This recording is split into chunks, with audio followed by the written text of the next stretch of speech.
Jamii zinazoishi katika ardhi ya ekari 1044 ya mpango wa makazi wa Mwea katika eneo la Mbeere, kaunti ya Embu, zimekubaliana kuweka kando tofauti za miaka na mikaka na badala yake kukumbatia mashauriano kama mbinu ya kudumisha amani na kutatua migogoro kuhusu ugawaji wa ardhi hiyo.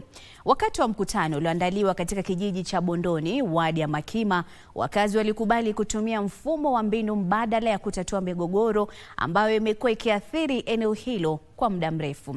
Mwakilishi wadi ya Makima, Philip Nzangi, aliwapongeza wakazi kwa kuchagua amani badala ya mizozo isiyo kikomo.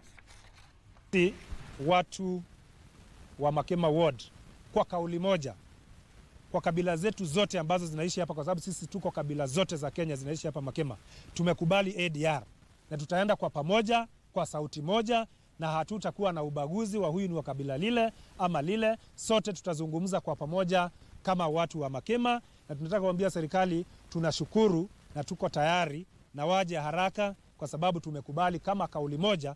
Watu wa Makima tuko tayari kuketi, tuzungumziane, tutatue hili shida tukiwa watu wa moja. Kwa hivyo tunagojea tuanze hiyo ADR wakati ambao tutakapoitwa, ili tuongee na tushauriane na wale wengine, tupate mwelekeo wa kesho ambao utakuwa ni mwelekeo wa kuleta amani katika mwananchi wa Makima yeyote. Kilimo